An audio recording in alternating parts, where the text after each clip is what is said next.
सोच का खेल, जिसने गरीब को अमीर बना दिया। क्या सच में इंसान की किस्मत पहले से लिखी होती है, या फिर उसकी सोच ही उसकी तकदीर लिखती है? आज की यह कहानी आपको यह समझाने वाली है कि गरीबी, हालात और मजबूरियां किसी इंसान को रोक नहीं सकती, अगर उसकी सोच मजबूत हो।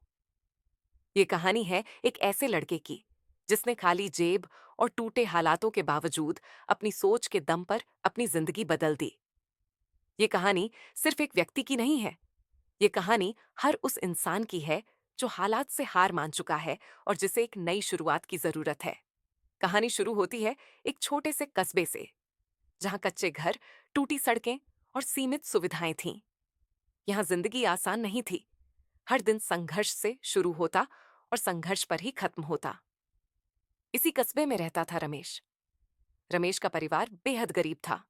पिता एक दिहाड़ी मजदूर थे, माँ लोगों के घरों में बर्तन मांजती थी। कई बार ऐसा होता कि घर में चूल्हा एक वक्त ही जलता। रमेश बचपन से ही समझदार था। उसने बहुत छोटी उम्र में समझ लिया था कि गरीबी सबसे बड़ा अभिशाप नहीं है, बल्कि गरीबी को स्वीकार कर लेना सबसे बड़ी हार है। रमेश पढ़ना चाहता था, लेकिन स्कूल की फीस, किताबें और यूनिफॉर्म, सब कुछ उसके लिए सपने जैसा था। कई बार टीचर उसे स्कूल से निकाल देते क्योंकि फीस नहीं भरी होती। कई बार दोस्त उसका मजाक उड़ाते, लेकिन सबसे ज्यादा दर्द उसे तब होता जब लोग कहते, अरे, ये गरीब है, इससे क्या ही होगा। यही शब्द रमेश के दिल में गहरे उतर गए। उस दिन रमेश ने पहली बार तय किया, अगर लोग मेरी गरीबी से मेरी औकात तय करेंगे, तो मैं अपनी सोच से अपनी पहचान बनाऊंगा।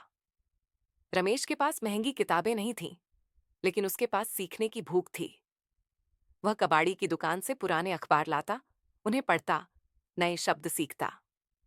कभी बस स्टैंड पर खड़ा होकर लोगों की बातें सुनता, कभी रेडियो पर मोटिवेशनल भाषण। वे हर उस जगह से सीखता जहां से सीख मिल सकती थी। दिन में वह स्कूल जाता, शाम को सब्जी मंडी में काम करता और रात को सड़क की लाइट के नीचे बैठकर पढ़ता।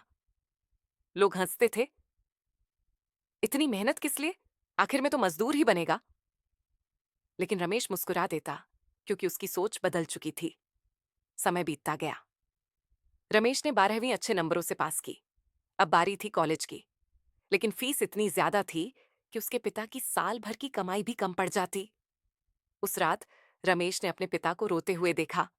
पिता बोले, बेटा, अब पढ़ाई छोड़ दे, हम और बोझ नहीं उठा सकते। रमेश का दिल टूट गया, लेकिन उसी रात उसकी सोच और भी मजबूत हो गई। उसने फैसला किया, मैं हालातों से नहीं, हालात मेरी सोच से डरेंगे। रमेश ने दिन में कॉलेज में दाखिला लिया और रात में एक ढाबे पर काम शुरू किया। वह थक जाता, हाथ कांपते, आंखें जलती, लेकिन उसका सपना उसे सोने नहीं देता। कई बार वह फेल हुआ, कई बार उसे रिजेक्ट किया गया, लेकिन हर हार के बाद वह खुद से एक ही सवाल करता, मैंने कोशिश पूरी की या नहीं? और जब जवाब नहीं होता, वह फिर उठ खड़ा होता। कॉलेज के आखिरी साल में रमेश ने एक बड़ी प्रतियोगी परीक्षा के बारे में सुना। हजारों लोग, बेहद कठिन परीक्षा और नाम मात्र की सीटें। दोस्तों ने कहा, तेरे बस की बात नहीं है। लेकिन रमेश जानता था, यह परीक्षा नहीं, यह उसकी सोच की परीक्षा है। उसने रात रात भर पढ़ाई की। मोबाइल नहीं था, कोचिंग नहीं थी, लेकिन आत्मविश्वास था। जब रिजल्ट आया, रमेश का नाम टॉप लिस्ट में था। वह लड़का जिसे कभी फीस के लिए स्कूल से निकाला गया था, आज उसी लड़के को एक बड़ी कंपनी ने नौकरी का ऑफर दिया। उस दिन रमेश रोया था, लेकिन कमजोरी से नहीं, जीत की खुशी से। पहली सैलरी से उसने नए कपड़े नहीं खरीदे। उसने सबसे पहले अपने माता पिता के लिए एक पक्का घर बनवाया। फिर उसने अपने कस्बे में एक छोटा सा स्टडी सेंटर खोला, ताकि कोई और बच्चा सिर्फ पैसों की वजह से अपने सपनों से समझौता न करे। आज रमेश अमीर है, सिर्फ पैसों से नहीं, सोच से, संस्कार से और आत्मसम्मान से। कहानी की सीख हालात नहीं, सोच इंसान को गरीब या अमीर बनाती है। संसाधन नहीं, संकल्प जरूरी होता है। अगर सोच बदल जाए तो किस्मत भी बदल जाती है। अगर एक गरीब घर का लड़का अपनी सोच से अपनी जिंदगी बदल सकता है, तो आप भी कर सकते हैं। बस जरूरत है खुद पर भरोसा करने की। अगर आपको यह कहानी पसंद आई हो, तो वीडियो को लाइक करें, दोस्तों के साथ शेयर करें और सक्सेस राइज नैरेटिव्स वाईटी को सब्सक्राइब करना ना भूलें। मिलते हैं अगले वीडियो में एक और नई प्रेरणादायक कहानी के साथ। धन्यवाद।